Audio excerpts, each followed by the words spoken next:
Hi friends, welcome to Nagas Media. இன்னைக்கு நம்மளுடைய சேனல்ல எங்க ஊர் திருவிழாவை பார்த்துடலாம். சோ இந்த vlog வந்து கண்டிப்பா உங்களுக்கு ரொம்ப பிடிக்கும். நாங்க ரொம்ப என்ஜாய் பண்ணிட்டு இருந்தோம். காத்து பாத்தீங்கன்னா பயங்கர காத்து. ஏகப்பட்ட காத்து. சாய் அம்மா காத்து ஐக்குது அப்படின்ட்டு வந்தான். அவ்வளோ காத்தா இருந்துச்சு. இன்னொன்று நம்மளுடைய நாகாஸ் ஒன்று நேச்சுரல்ல என்னென்ன ப்ராடக்ட் இருக்கு அப்படின்றத நான் உங்களுக்கு கமெண்ட்ல பின் பண்றது பாருங்க. வாட்ஸ்அப் நம்பரும் கொடுக்குறேன். எந்த டீட்டெயில வேணும்னாலும் நீங்க வாட்ஸ்அப் பண்ணுங்க, உங்களுக்கு உடனே ரிப்ளை வந்துடும். சரியான காத்து. அந்த காத்துல பாத்தீங்கன்னா ரொம்ப ஜாலியா இருந்தது. ஆனா மழை வரல. மழை வராம காத்து மட்டும் ரொம்ப அதிகமா இருந்துச்சு. அதுக்கப்புறமா பாத்தீங்கன்னா எப்பவுமே நம்மளுடைய செல்லக்குட்டி பாத்தீங்கன்னா காலையில நாங்க தேட ஆரம்பிச்சிட்டோம். இப்பெல்லாம் என்ன இன்னைக்கு ஃபுல்லா பார்க்கவே இல்லையே அப்படின்னு சொன்ன உடனே பாத்தீங்கன்னா ஏதாவது ஒரு பக்கத்துல இருந்து வருவாங்க. அப்படியே அழகா அவங்களை பார்த்த உடனே செம்ம ஜாலியா இருந்தது. அதுக்கப்புறம் ஈவினிங் பாத்தீங்கன்னா நாங்க வந்து தேர் பாக்குறதுக்காக வந்தாச்சு. சரியான கூட்டம்.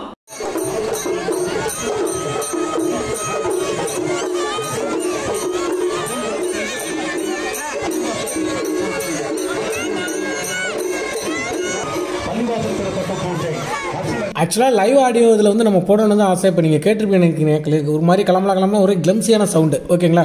அது இல்லாமல் இந்த பூன்னு சொல்லி ரயில்வே ட்ராக்ல போகும்போது ட்ரெயின் பேன் சவுண்டு இருக்குல்ல, அது மாதிரி ஒரு 1000 சவுண்டு 500 சவுண்டு மொத்தமாக கேட்டால் எப்படி இருக்கு? அது மாதிரி எல்லாரும் ஆளுக்கு ஒரு ஊதியை வாங்கி வச்சுக்கிட்டு ஊதிக்கிட்டே இருக்காங்க. அதனால நம்ம ஆடியோ லைவ் ஆட போட முடியல.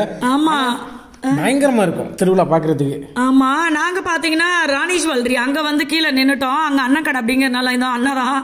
ஸோ நாங்கள் அங்கே வந்து கீழே நின்றுட்டு ஆனால் செம்ம ஜாலியாக இருந்தது. அதில் ஃபஸ்ட்டு ஜாலியே பார்த்தீங்கன்னா அங்கங்கே கூட்டம் கூட்டமாக நின்று கூட்டத்தில் யார் ஓகேன்றாங்களோ அவங்கள தூக்கி பிடிச்சி போட்டு விளையாடுற விளையாட்டு தான் ஃபஸ்ட்டு. அடுத்தது பார்த்தீங்கன்னா இந்த மாதிரி டான்ஸ் ஆடுறது. அதே மாதிரி அந்த மகி சொன்னார் ஒரு பிபி, அந்த பிபி அது திருவிழாவில் பார்த்தீங்கன்னா எல்லா ஊர்லேயும் வைக்கிறாங்களா இல்லை இங்கே மட்டும் தானே எனக்கு தெரியல. சவுண்டு வந்து ஒரு ஆள் ஊதுனாலும் போதும் சவுண்டு காதை கிழிக்கிற மாதிரி இருக்கும். அந்த மாதிரி இருக்குது அந்த சவுண்டு. அதை வச்சுக்கிட்டு பார்த்தீங்கன்னா என்ன பாட்டு அது, அண்ணாண்டா பாத்தியா, அந்த பாட்டெல்லாம் வாசிச்சுக்கிட்டு இருந்தாங்க. எந்தெந்த பாட்டு வருதோ, ஓ இந்த இத்தினோண்டு பிபிக்குள்ள இவ்வளவு பெரிய இது இருக்குதா அப்படின்ற மாதிரி இருந்துச்சு எங்களுக்கு.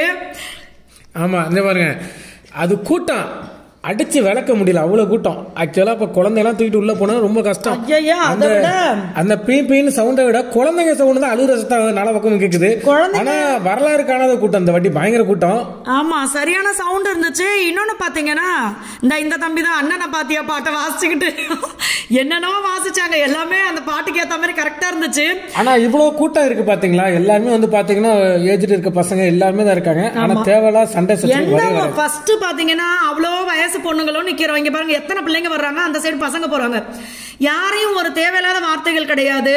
அவ்வளவு டீசெண்டா அவங்களுக்கு தேவை அந்த திருவிழாவை என்ஜாய் பண்றாங்க. அதுல வர்ற அந்த சவுண்ட், அந்த மியூசிக் இதை என்ஜாய் பண்றாங்களே தவிர யாரையும் மனசு கஷ்டப்படுத்துற மாதிரி யாருமே பண்ணல. அது வந்து பக்கத்திலே நம்ம நின்று இருந்தாலுமே ஒதுங்கி அழகா போயிடுறாங்க. ஆமா, இதோட 5-6 வருஷத்தோட நம்ம நாடியம்மன் கோயிலுடைய தேர் நம்ம வந்து போட்டுட்டோம். ஒரு வாட்டி நம்ம எடுத்து போடுறதா, ஒரு வாட்டியும் சொல்றதா, ரொம்ப அழகா ரொம்ப டீசெண்டா எந்த டென்ஷன் இல்லாம ரொம்ப சூப்பரா நம்ம போனோமா.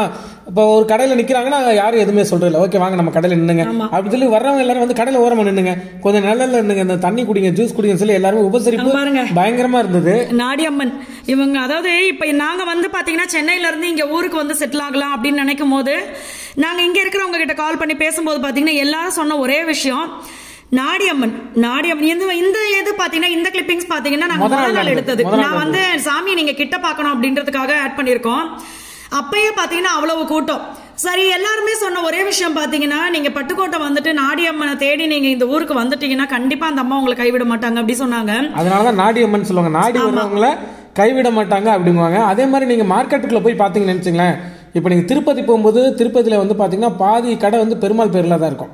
திருப்பதி வெங்கடாச்சலபதி அது மாதிரி நாடியம்மன் பேர்ல வந்து நிறைய கடை இருக்கும். இங்க எல்லாமே நாடியம்மன் பேர் வச்சுதான் கடை வச்சிருப்பாங்க. நிறைய நாடியம்மன் அப்படின்னு சொல்லி தான் போட்டிருப்பாங்க. நான் பாத்தீங்கன்னா நாடியம்மன் கிட்ட நிறைய விஷயம் வேண்டிக்கிட்டேன். ஸோ என்ன வேண்டுதல் அப்படின்றது உங்களுக்கு தெரியாது, பட் அது சீக்கிரம் நடக்கணும் அப்படின்னு எங்களுக்காக நீங்களும் வேண்டிக்கங்க. ஸோ எல்லாருக்குமே நல்லது நடக்கணும். அதுதான் எப்போ சாமி கும்பிட்டாலுமே எல்லா உயிர்களும் இன்புற்று வாழ எல்லாம் வல்ல இறைவனை வேண்டுகிறேன் பராபரமே அப்படி சொல்லிடுவோம். இங்க பாத்தீங்களா அண்ணா சொல்றாரு பின்னாடி இருந்து, எங்க பேரு குட்டியா சாமி வராங்கன்னு. எங்க என்னன்னு பார்த்தா பாப்பா அழகா பாத்தீங்கன்னா அம்மன் மாதிரி சூப்பரா வந்தாங்க.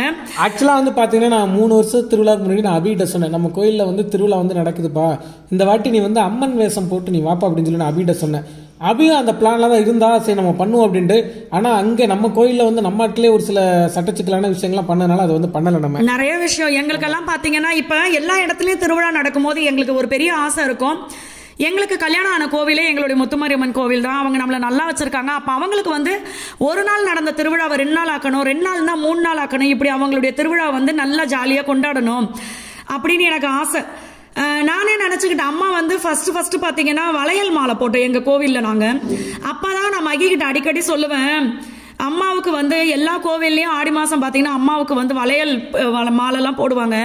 பட் எனக்கு இன்னும் செய்யலப்பா, நீங்களாவது செய்யுங்கப்பா, அந்த அம்மா நம்மளை செய்ய வச்சிருக்காங்களோ அப்படின்னு நான் நினைப்பேன். உண்மையாக மகிக்கிட்ட சொல்லுவேன். ஏன்னா நான் அவங்களுக்கு வளையல் மாலை போட ஸ்டார்ட் பண்ணோம். அதுக்கப்புறம் பார்த்தீங்கன்னா குழந்தை வேணும்னு நினைக்கிற ஃப்ரெண்ட்ஸ்க்கெல்லாம் பார்த்தீங்கன்னா அன்னைக்குன்னு பார்த்து வளகாப்பு பூஜைன்னு சொல்லி அம்மாவுக்கு நான் பண்ணேன். இந்த மாதிரி ஒவ்வொன்றும் நாங்கள் ஸ்டார்ட் பண்ணி 5 நாள் பூஜையாக பண்ணிக்கிட்டு இருந்தோம்.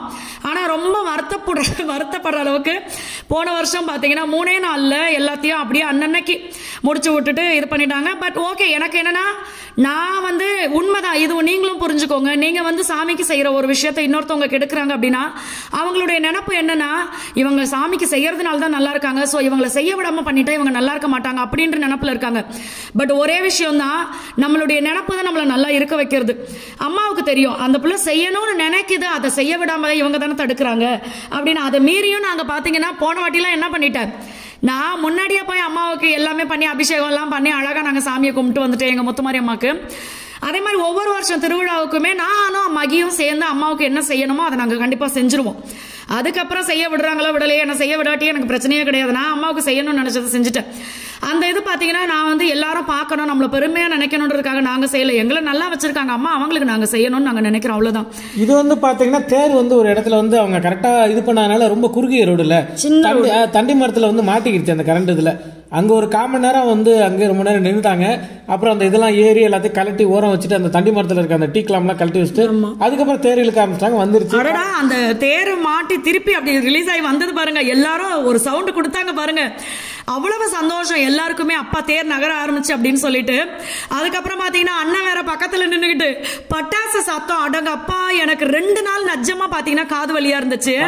அணுகுண்டு பெரிய குண்டு பெருசு எனக்கு அது பட்டாசு தான் சொல்ல தெரியும். ஆனா என்னன்னா இந்த ஆட்டம் பாட்டம் பட்டாசு அந்த கலர் கலரா பேப்பர்ல பாத்தீங்கன்னா வெடி மாதிரி ஊதி விடுவாங்க இப்ப கொஞ்ச நேரத்துக்கு அப்புறம். இது எல்லாமே இருந்தாதான் அது ஒரு திருவிழாக்கு அழகே. அதனால வந்து நம்ம என்ன பட்டாசு சத்தம் ஓவரா காதை முடிக்கலாம், பட் அது இருந்தாதான் அழகே. அதே மாதிரி வந்து காவல்துறையில இருக்கவங்களும் ரொம்ப சூப்பர். பாத்தீங்கன்னா தேர் இழுக்கிறவங்கள சுத்தி இருக்கவங்க யாருமே டிஸ்டர்ப் பண்ணக்கூடாது, சுத்தி ஒரு வளைய மாதிரி இருந்துகிட்டவங்க யாரும் கிட்ட தேவையில்லாம அன்வான்டா யாரும் உள்ள வந்து டிஸ்டர்ப் பண்ண விடல.